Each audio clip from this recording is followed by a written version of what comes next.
what can we do as citizens to help the government shut down the pain mills but still have legitimate clinics remain open? So how do we do that, Dr. Joshi? Well, it's going to require a lot of effort, a lot of persistence, a lot of work, but it absolutely can be done. I mean, we're seeing some steps in Florida that are taking place, and really, it's too bad that it took so long for those steps to happen. It took hundreds of deaths for those steps to happen. It took billions and billions of dollars, many billions of dollars, of fraud and waste and abuse of the system for that to happen. It took a lot of pain experts over there. Some of them I know. Took them tireless amount of work and years to get this legislation passed. We've been trying to get some legislation passed on a national stage, but it's been shot down. And a lot of times it's shot down by other doctors who have a vested interest in making sure that these mills stay open. And it's a big problem. But as citizens, what you can do is a couple things. One, if you notice that if you know that someone's really truly running a pill mill or something illegal, report it. Report it to the Department of Professional Regulations of your state. Report it to the authorities. Have them follow up. A lot of times people say, well, I just don't want to get involved, or I don't want to get anyone in trouble. And yeah, you don't want to get anyone innocent in trouble. That's the worst thing you would ever do. But if you know that there's something crooked going on, if you've been a victim of it yourself, the only way you're going to prevent that happening to someone else is if you stand up and really tell someone about it. So do that. Talk to your legislators too. Really write letters, call them, and say, hey, this is a major problem. We've seen steps being taken in Florida. We're seeing some other states actually working on different legislation as well to hopefully help curb some of this fraud that we see in pain management. But talk to them and tell them this is what we need. Finally, support pain experts. Support the good pain experts in your area. Every area has some good pain specialists, some well-trained, board-certified, pain specialists who do the right thing. Support them and help empower them. Help them help you get rid of some of these pill mills, and hopefully we can also encourage those kind of doctors to get more involved too. I know a lot of times we're all just trying to make sure that we're working hard to see patients. We're working hard to make sure that our businesses stay afloat legitimately. A lot of times people don't have time to sort of stand up for what's right, but at the end of the day, we have to do it now, because what I see, what I really truly see is I see this specialty in medicine itself. You see it kind of, the good side of it kind of dying off because of all the fraud and the waste that's involved. So if we can help curb that, we'll have more money in the system to help pay for legitimate things and help pay for people who really need health care, so it's not wasted down the drain. So I think we really need to step in right now. Right now is a great time to step in and get involved. Good. And you mentioned when we were on break about a press release that's going to happen today. We should see.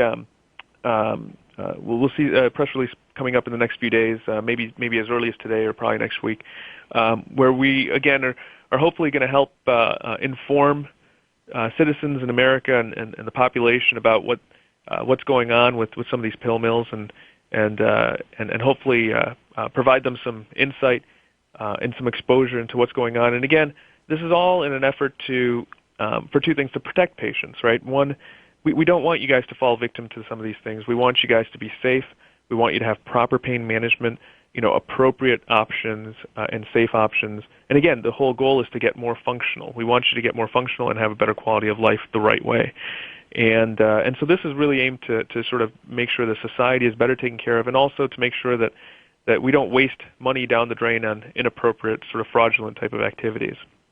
Okay, and what you and I talked about is when that press release happens, you'll link it to me so I can put it up on my website so people can get the information and get the word out. So that will be a very good thing to do. Right. So along that same line, how can we get legislators to understand that not everybody in pain is just seeking to get high? It's difficult. I mean, there are some ways that I've talked to different legislators.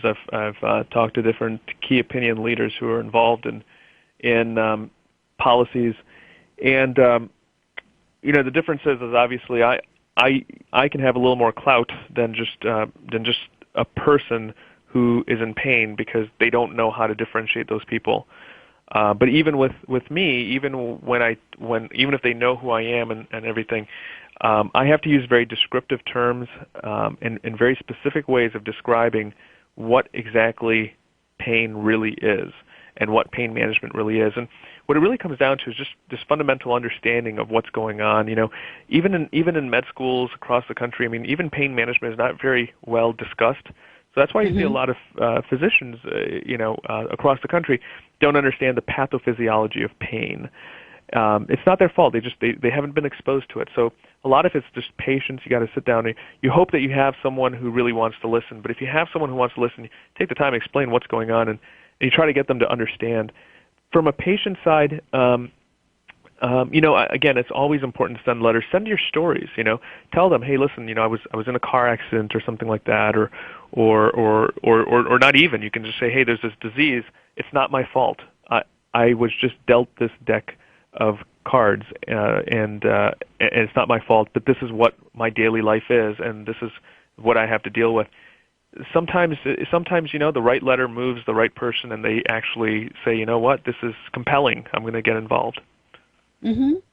And I think it's positive that we can do something. Yes, we're in pain, but that doesn't define who we totally are. That's right. So if we can get out there and make a difference, I think that will help us to feel better. Even if the pain doesn't lessen, we're going to feel productive. That's right. The pain should not define who you are. It's what you do with that defines who you are. So do you do things that are illegal? Do you do things to get high? Do you do things like that? Because that will define who you are. Or are you someone who will rise above that and figure out ways to be a stronger person and figure out ways to help yourself the right way and to help society the right way? That defines who you are too. So absolutely, don't let pain define who you are. It's what you do with it that defines who you are. Mm-hmm. Well, along that line, the question you sent me from Don says, how do you balance pain management and health management, and how are they related? It's a great question. Again, this goes back to function and quality of life. A lot of pain management is, sure, of course, we want to get your pain better. But part of that is, again, understanding what is the fundamental disease process that's involved, and how do we go right after that disease process and mitigate that disease process. And what that does, it has really a domino effect. So there can be a domino effect that can cause chronic pain, and there can be a domino effect that can help with combating chronic pain as well as other disease states. For example, I've had patients where their chronic pain has limited their function. We've talked about function throughout the show, and it's so important. It's limited their function. Because it's limited their function, they're not as athletic as they were before. They're not as active as they were before. I've had some of those patients develop diabetes as a result. I've had some of those patients develop high blood pressure, heart disease as a result, when they were not properly treated for their pain, when they were not properly kept functional. When their diabetes escalated, some of them started developing neuropathic pain, neuropathy, diabetic neuropathy. Their hands and legs would tingle, not because of something wrong with their spine. It was because of the diabetes.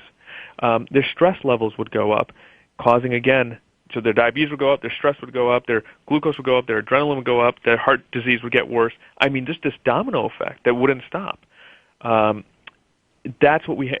So there's much more than just treating pain. Like I said, you get the underlying function, and now that function helps prevent worsening of, or potentially can help prevent or reduce the amount of hyperglycemia, where your glucose is too high, or diabetes, or hypertension, where your blood pressure is too high, and thus, again, keeping you functional, hopefully reducing your pain. So they're very interrelated between each other. Pain management and health management are very interrelated, which is why we think diet, nutrition, exercise, those are so important to make sure that we keep those as part of people's lifestyle.